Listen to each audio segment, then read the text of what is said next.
ದಾಬಸ್ಪೇಟೆಯ ಗೊಲ್ಲರಹಟ್ಟಿಯಲ್ಲಿ ಚಿರತೆಯ ದಾಳಿ ಮಿತಿ ಮೀರಿಬಿಟ್ಟಿದೆ. ಅದು ಕೂಡ ಮೇವು ತರೋದಕ್ಕೆ ಹೋದಂತ ಮಹಿಳೆ ಮೇಲೆ ಚಿರತೆ ದಾಳಿ ಮಾಡಿದ ಬಳಿಕ ಅರಣ್ಯ ಇಲಾಖೆ ಸಿಬ್ಬಂದಿಯಿಂದ ನಿರಂತರವಾಗಿ ಕಾರ್ಯಾಚರಣೆ ಆಗ್ತಾ ಇದೆ ಚಿರತೆ ಸೆರೆ ಹಿಡಿಯುವಲ್ಲಿ. ಈಗ ಮತ್ತಷ್ಟು ಕಾರ್ಯಾಚರಣೆ ಚುರುಕು ಪಡೆದುಕೊಂಡಿದೆ ಅನ್ನೋದರ ಡೀಟೇಲ್ ಸಿಗ್ತಾ ಇದೆ. ಆಪರೇಷನ್ ನರಭಕ್ಷಕರಿಗೆ ಅರಣ್ಯ ಇಲಾಖೆ ಸರ್ವಸನ್ನದ್ಧ. 100ಕ್ಕೂ ಹೆಚ್ಚು ಜನ ಚಿರತೆ ಸೆರೆ ಕಾರ್ಯಾಚರಣೆಯಲ್ಲಿ ಭಾಗಿಯಾಗಿದ್ದಾರೆ. LTF ಟೀಮ್ನೊಂದಿಗೆ ಕ್ಯಾಮೆರಾ ಟ್ರಾಪ್ ತಂಡ ಕೂಡ ಭಾಗಿಯಾಗಿದೆ ಅಂತೆ. ರಾತ್ರಿ ಇಡೀ ಡ್ರೋನ್ ಸಹಾಯದಿಂದ ಕಾರ್ಯಾಚರಣೆಯಾಗಿದೆ. ಚಿರತೆ ಬದಲು ಕರಡಿ ಡ್ರೋನ್ ಕ್ಯಾಮೆರಾದಲ್ಲಿ ಸೆರೆಯಾಗಿದೆ ಅಂತೆ. ರಿಪಬ್ಲಿಕಾನಾಗೆ ಉನ್ನತ ಮೂಲಗಳಿಂದ ಸಿಕ್ಕಿರುವಂತಹ ಮಾಹಿತಿ. ಡ್ರೋನ್ ಕ್ಯಾಮೆರಾ ಬಳಸಿ ಚಿರತೆ ಓಡಾಟದ ದೃಶ್ಯ ಸೆರೆ ಹಿಡಿಬೇಕು ಅಂತ ಅರಣ್ಯ ಇಲಾಖೆ ಸಿಬ್ಬಂದಿ ಮುಂದಾಗಿದ್ರು. ಆಗ ಡ್ರೋನ್ ಕ್ಯಾಮೆರಾದಲ್ಲಿ ಕರಡಿಯ ದೃಶ್ಯ ಸೆರೆಯಾಗಿದೆ ಅಂತೆ.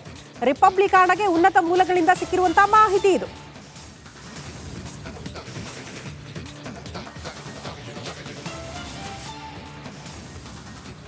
ಈ ಬಗ್ಗೆ ಮತ್ತಷ್ಟು ಡೀಟೇಲ್ಸ್ ಅನ್ನ ಕೊಡ್ತಾ ಹೋಗ್ತಾರೆ ಸ್ಪಾಟ್ ಇಂದ, ಅಂದ್ರೆ ಡಾಬಸ್ಪೇಟೆಯಿಂದಲೇ ನನ್ನ ಸಹೋದ್ಯೋಗಿ ನಾಗೇಂದ್ರ ಬಾಬು ನೇರ ಸಂಪರ್ಕದಲ್ಲಿ ಜಾಯಿನ್ ಆಗ್ತಿದ್ದಾರೆ. ನಾಗೇಂದ್ರ ಬಾಬು, ಕ್ಷಣ ಕ್ಷಣಕ್ಕೂ ಕಾರ್ಯಾಚರಣೆ ತೀವ್ರತೆ ಪಡೆದುಕೊಳ್ತಾ ಇದೆ. ಹೇಗಿದೆ ಸ್ಥಳದಲ್ಲಿ ವಾತಾವರಣ? ಮತ್ತೊಂದು ಡ್ರೋನ್ ಕ್ಯಾಮೆರಾದಲ್ಲಿ ಕರಡಿ ದೃಶ್ಯ ಕೂಡ ಸೆರೆಯಾಗಿದೆ ಅನ್ನುವಂತಹ ವಿಚಾರ, ಡೀಟೇಲ್ಸ್ ಅನ್ನ ಕೊಡ್ತಾ ಹೋಗೋದಾದ್ರೆ. ಶ್ರುತಿ, ನೋಡಿ ಮೊನ್ನೆ ಸಂಜೆ ಸರಿಸುಮಾರು 5:30 ಆಗಿತ್ತು. ಆ ಸಂದರ್ಭದಲ್ಲಿ ನೋಡಿ ಇಲ್ಲಿ ನನ್ನ ಬಲಭಾಗದಲ್ಲಿ ಒಂದು 3 ಲೈಟ್ ಕಂಬಗಳು ಕಾಣ್ತಾ ಇದೆ. ಆ ಕಂಬದ ಪಕ್ಕದಲ್ಲೇನೆ ಅಲ್ಲಿ ಒಬ್ಬ ಕರಿಯಮ್ಮ ಅನ್ನುವ ಮಹಿಳೆ ಮೇವನ್ನ ಕಟ್ ಮಾಡ್ಕೊಂಡು ಹೋಗೋದಕ್ಕೆ ಅಂತ ಬಂದಿರ್ತಾಳೆ. ಆ ಸಂದರ್ಭದಲ್ಲಿ ನೋಡಿ ಇಲ್ಲಿ ಒಂದಷ್ಟು ಜನ ಫಾರೆಸ್ಟ್ ಡಿಪಾರ್ಟ್ಮೆಂಟ್ನ ಸಿಬ್ಬಂದಿಗಳು ಹೋಗ್ತಿದಾರಲ್ಲ, ಅದೇ ಜಾಗದಿಂದ ಚಿರತೆ ಒಂದು ಬಂದು ಅಲ್ಲಿ ಕೆಲಸ ಮಾಡ್ತಾ ಇದ್ದಂಥ ಕರಿಯಮ್ಮನನ್ನ ಎಳ್ಕೊಂಡು ಹೋಗುತ್ತೆ. ಈ ವಿಚಾರ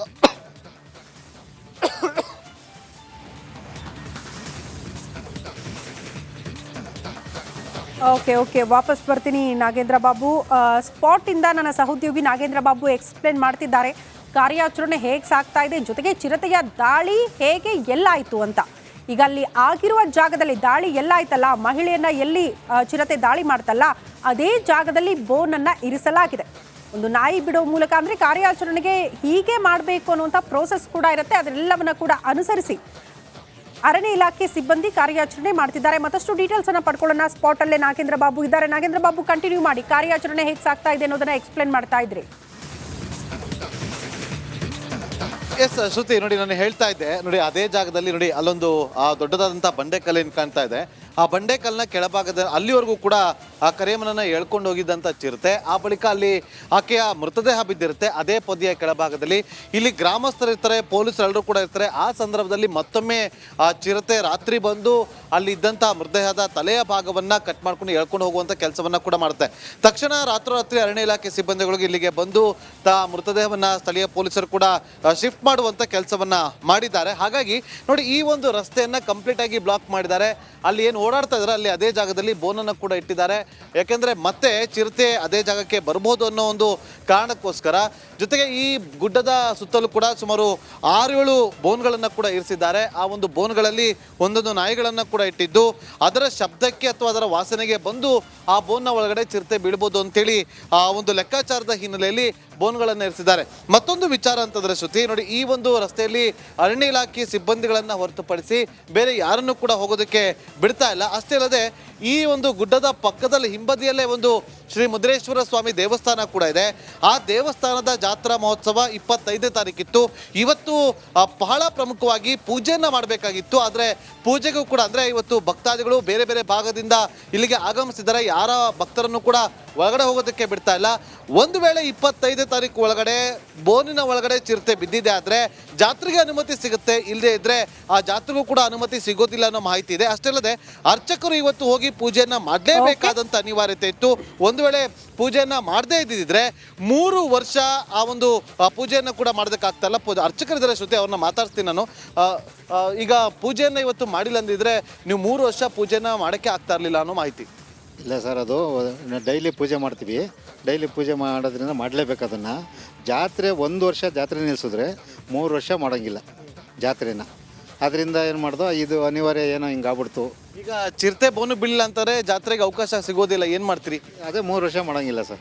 ಓಕೆ ಶ್ರುತಿ, ನೋಡಿ ಈಗ ಒಂದು ವೇಳೆ ಆ ಬೋನಿನ ಒಳಗಡೆ ಚಿರತೆ ಬೀಳಲಿಲ್ಲ ಅಂತಂದರೆ ಆ ಜಾತ್ರೆಗೆ ಅನುಮತಿ ಸಿಗೋದಿಲ್ಲ ಅನ್ನೋ ಕಾರಣ ಸೊ ಆ ಒಂದು ವೇಳೆ ಸಿಗದೆ ಇದ್ರೆ ಮುಂದಿನ 3 ವರ್ಷವೂ ಕೂಡ ಒಂದು ಜಾತ್ರೆನ ಮಾಡೋದಕ್ಕೂ ಕೂಡ ಸಾಧ್ಯವಿಲ್ಲ ಅನ್ನೋ ಮಾಹಿತಿಯನ್ನ ಇಲ್ಲಿ ಸ್ಥಳೀಯರು ಹೇಳ್ತಾರೆ. ಅದೇ ರೀತಿಯಾಗಿ ಜಿಲ್ಲಾಧಿಕಾರಿಗಳು ಕೂಡ ಯಾವ ರೀತಿಯಾದಂಥ ನಿಲುವನ್ನ ತೆಗೆದುಕೊಳ್ತಾರೆ ಅನ್ನೋದನ್ನ ಕಾದು ನೋಡಬೇಕಾಗಿದೆ. ಶ್ರುತಿ. ಓಕೆ ನಾಗೇಂದ್ರ ಬಾಬು, ಧನ್ಯವಾದಗಳು ತಮ್ಮೆಲ್ಲ ಮಾಹಿತಿ. ನಾನು ಒಪ್ತಾ ಇಲ್ಲ. I don't want to go ahead. ನಮಸ್ಕಾರ, ನೀವು ನೋಡ್ತಾ ಇದ್ದೀರಾ ರಿಪಬ್ಲಿಕ್ ಕನ್ನಡ. ನಾನು ಶ್ರುತಿ. ಚನ್ನಪಟ್ಟಣದ ಕೈ ಅಭ್ಯರ್ಥಿ ಸಿಪಿ ಯೋಗೇಶ್ವರ್ಗೆ ಸಂಕಷ್ಟ ಎದುರಾಗಲಿದೆಯಾ ಅನ್ನೋದು ಪ್ರಶ್ನೆ ಆಗ್ತಾ ಇದೆ. ಬೈ ಎಲೆಕ್ಷನ್ ರಿಸಲ್ಟ್ಗೂ ಮುನ್ನ ವಿಚಾರಣೆ ಎದುರಿಸಬೇಕಾದಂಥ ಅನಿವಾರ್ಯತೆ ಸಿಪಿ ಯೋಗೇಶ್ವರ್ ಅವರಿಗೆ. ಇದು ರಿಪಬ್ಲಿಕ್ ಕನ್ನಡದ ಪೊಲಿಟಿಕಲ್ ಸೂಪರ್ ಎಕ್ಸ್ಕ್ಲೂಸಿವ್. ಯೋಗೇಶ್ವರ್ ವಿರುದ್ಧ ಪುತ್ರ ಶ್ರವಣ್ ಫೋರ್ಜರಿ ಕೇಸ್ ದಾಖಲಿಸಿದ್ದಾರೆ. ಯೋಗೇಶ್ವರ್ ವಿರುದ್ಧ ಸ್ವಂತ ಮಗನ ಸಹಿ ಫೋರ್ಜರಿ ಮಾಡಿರುವಂತ ಆರೋಪ.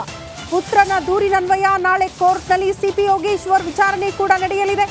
ಬೆಂಗಳೂರಿನ ಮನೆ ಸಂಬಂಧಪಟ್ಟಂತೆ ಸಹಿಯನ್ನ ನಕಲಿ ಮಾಡಿದ್ದಾರೆ ಎನ್ನುವಂತ ಗಂಭೀರ ಆರೋಪವನ್ನ ಸ್ವಂತ ಮಗ ಸಿಪಿ ಯೋಗೇಶ್ವರ್ ಅವರ ಸ್ವಂತ ಮಗನೇ ಈಗ ಆರೋಪ ಮಾಡ್ತಿದ್ದಾರೆ. ಮನೆ ದಾಖಲಾತಿಯಲ್ಲಿ ನಕಲಿ ಸಿಗ್ನೇಚರ್ ಮಾಡಿದ್ದಾರೆ ಎನ್ನುವಂತ ಗಂಭೀರ ಆರೋಪ ಮಾಡ್ತಿದ್ದಾರೆ. ರಿಸಲ್ಟ್ಗೂ ಮುನ್ನವೇ ಸಿಪಿ ಯೋಗೇಶ್ವರ್ ಅವರಿಗೆ ವಿಚಾರಣೆ ಎದುರಿಸುವ ಸಾಧ್ಯತೆ ಅನಿವಾರ್ಯತೆ ಕೂಡ ಎದುರಾಗಿದೆ.